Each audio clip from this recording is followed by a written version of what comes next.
Esu Aidas iš leidybinės iniciatyvos Arklys. Šiuo metu stovime prie Vilniaus Dailės akademijos naujųjų rūmų, kur prasidėjo mūsų veikla. Tai pakviesiu į vidų, kur pristatysim, ką veikiam. Šiuo metu esame Vilniaus Dailės akademijos grafikos katedros knygrišybos laboratorijoje, kur nuo pat iš esmės pirmų studijų dienų vyksta įvairiausios edukacijos apie knygrišybą. Čia mokomasi absoliučiai visos knygų gamybos virtuvės. Pirmais studijų metais mes irgi turėjom knygrišybos kursą, kur kažkaip visi su kursiokais labai užsikabinom už šitos medijos.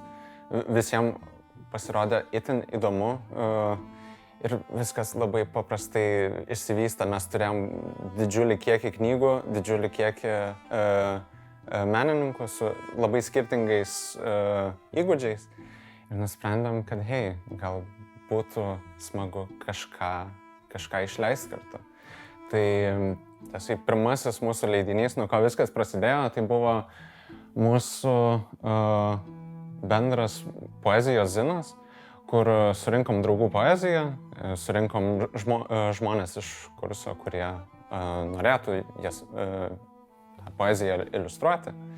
Ir nusprendėm, kad hei, turim komandą, tai bandom išleisti. Taip gimė mūsų pirmasis leidinys. Materialumas yra turbūt vienas svarbiausių aspektų, į kurį kreipiam dėmesį. Dažnai taikom labai netradicinės medžiagas savo knygom ir mūsų šiaip visi leidiniai yra paremti rankų darbu. Tai čia turbūt mūsų tokia, vizitinė kortelė. Nors leidžiam nedidelio tiražo leidinius, bet viskas yra paremta rankų darbu. Viskas prasideda nuo to, kai mes gauname kokį, pasiūlymą ar užsakymą iš dažniausiai akademijos bendruomenės, tačiau tikrai neapsiribojama akademija. Kad, hei, norėtume išleisti knygą, nerandame, pavyzdžiui, biudžeto, ar yra begalė kitų aplinkybių, kodėl, pavyzdžiui, nesigauna išleisti žmonėms knygus didesnėse leidyklose. Ir mes susirinkam, apsitariam, ar imamės vieno ar kito projekto ar ne. Ir tada prasideda labai intensyvus darbas.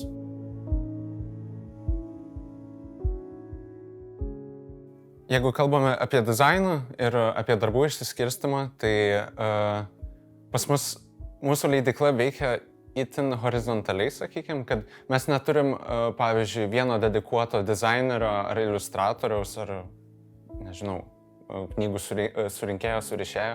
Kiekvienas turi teisę prisidėti prie kiekvieno knygos momento. Tai dažniausiai, kai prasideda projektas ir mes aptarinėjom dizainą, kiekvienas mūsų narys, kuris nori prisidėti, paruošia greitą eskizą, kaip įsivaizduoja, kad atrodys ta knyga.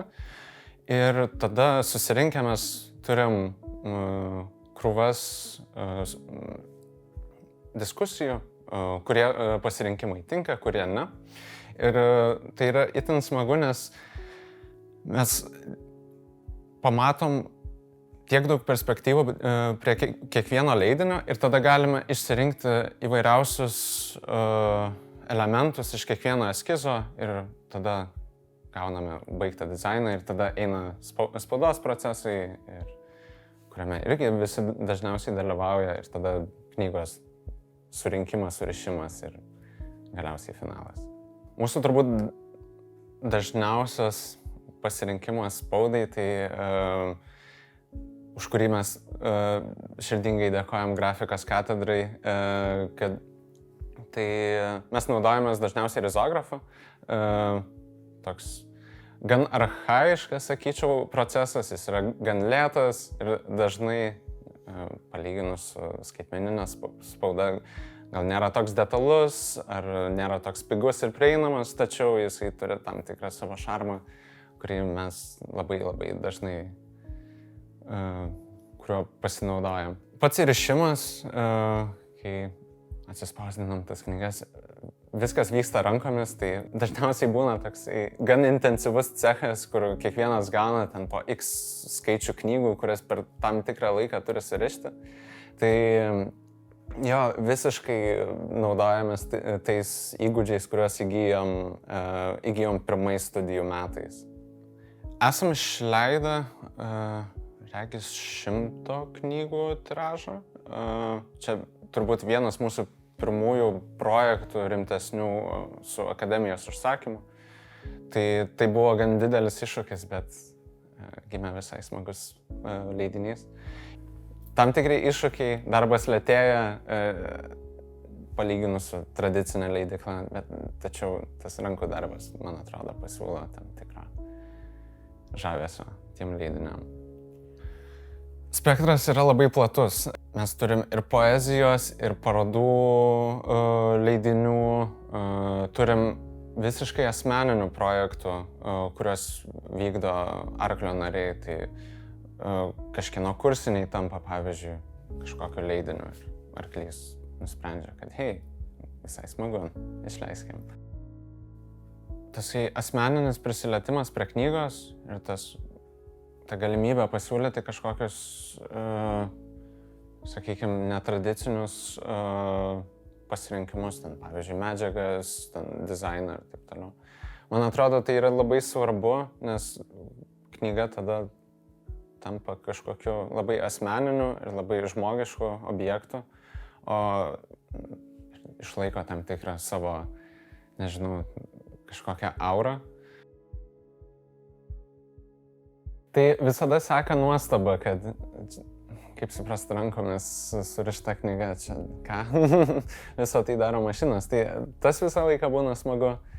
Ir jo, nežinau, yra kažkoks nuostabus jausmas pateikti kažkokį rankom atliktą darbą savo užsakovui ir matyti džiaugsmą jų akise. Čia turime vieną pirmųjų arklio projektų, skirto Ievai Pleikienei, kurios netekome 24 metais. Toks gan jautrus leidinys tiek savo formą, tiek savo tekstu. Jame turime susirašinėjimus tarp Ievos Pleikienės ir mūsų akademijos rektorės ir galime sekti ligos progresiją ir tam tikras viltis ir džiaugsmus ir nerimus. Čia turim vieną iš asmeninių arklio projektų, tai Alvės Kauronaitės knyga Sveiki, kaip laikaisi.